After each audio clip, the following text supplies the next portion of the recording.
ఇదివరకు జగన్మోహన్ రెడ్డి డబ్బులు ఇచ్చాడు అనుకోండి, శ్రీలంక అయిపోతుంది, వెనిజులా అయిపోతుంది.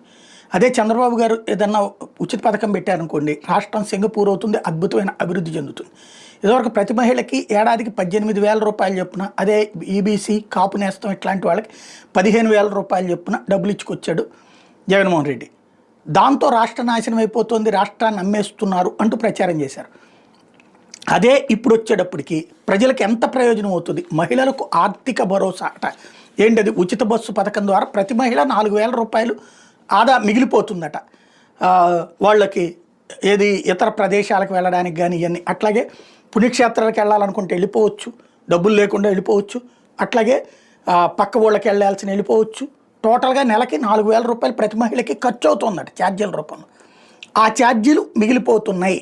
ఇది తాజాగా తీసుకొచ్చినటువంటి వార్త. మంచిదే, కాకపోతే బాబు గారు చేస్తే 4,000 మిగిలితే